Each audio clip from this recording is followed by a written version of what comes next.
但是我拍摄的侧重点并不在于我拍摄对象是谁，而更多的是不同的人在我身上起到的反响，就像是镜子里的另一个我。我会从他们身上看见我自己的影子。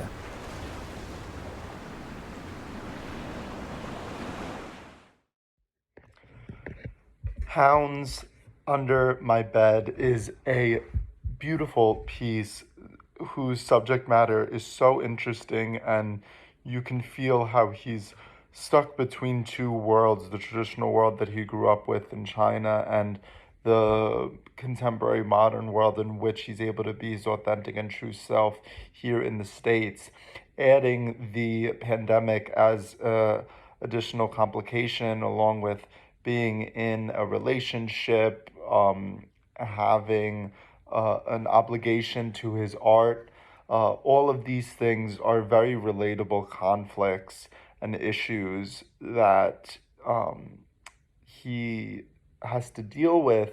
And by the end, there really isn't a resolution to many of them, which is quite reflective of so many of our lives. But he continues, he perseveres, and um, we're just rooting for him. In my bed. So this is shot doc style with this introspective voiceover. I like how we get to see the photography. I like how we get to see this man discovering himself through his art, growing more accepting of himself and who he chooses to love. And he's not following along with these societal norms and these obligations that his family has probably put on him. It's a very honest piece. And it's clear through the voiceover, we get a sense of, what he longs for. He longs to be honest with his mother about his relationships. He longs to live outwardly his love. And I thought the photography was really, really interesting. He has such a unique eye in the way that he visualizes this world. And it's really, really beautiful to see. Hounds Under My Bed. I thought this was really interesting, and it was a really kind of beautiful way to tell a story that did include adapting and changing your mind within that story itself, which I think is really beautiful, because I think that that's how life goes. And especially when you're young, and I can only imagine with moving and, trying to kind of find your place in a new country, but to also, be pursuing a passion like art and trying to figure out what that really means to you, and define, what art you really do want to pursue and want to make.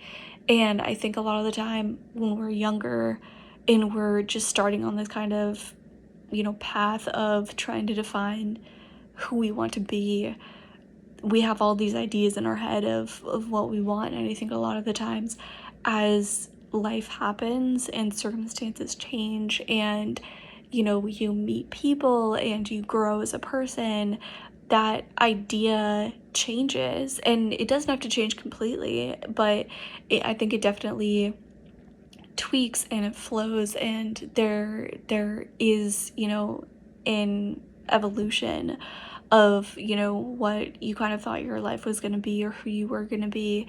And I really liked that this kind of really took you on that journey, because I think that's really authentic to what happens in life, especially when you are just considering who you are changing and growing and learning as who you are. But when you're adding in other factors like a pandemic, or like, getting a green card or a visa and things like that, and, having the freedom to live and be in this new place or this new country that you want to continue exploring, but that you also want to travel back home and you don't want to have issues and things like that. And, when you start to add in everything else, I think that it really does affect those plans. And, that's just life. And so I really appreciated that this film really highlighted that.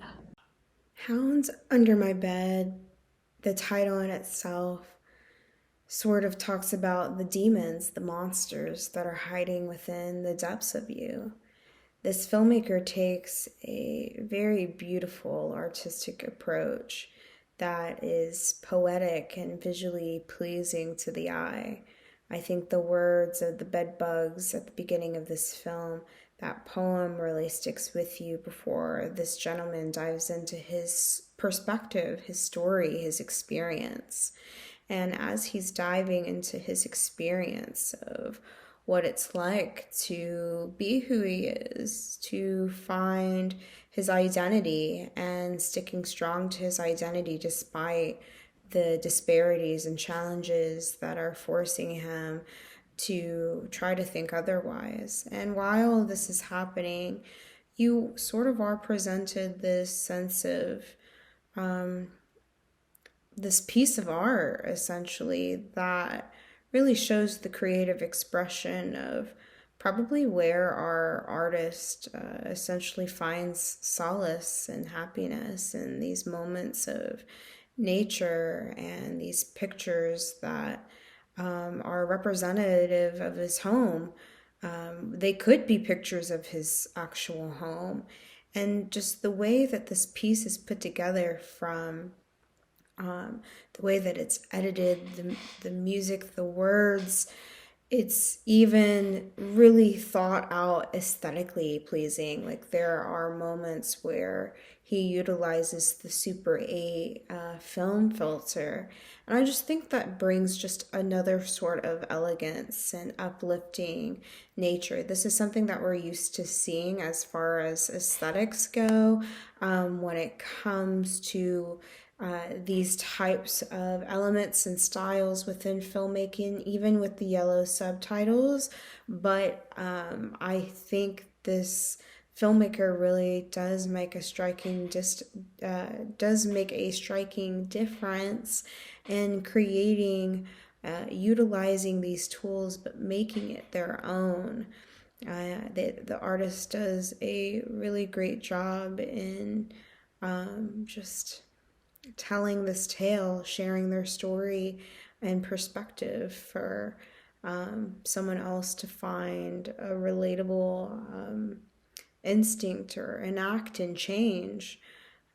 These stories are always important to keep telling and showing, because we all come from different experiences and different places, and you never know whose story is going to help someone else's. Hounds Under My Bed was such a great short film. I thought the documentary style filmmaking really sets the film apart from others, engaging viewers into the world of the story.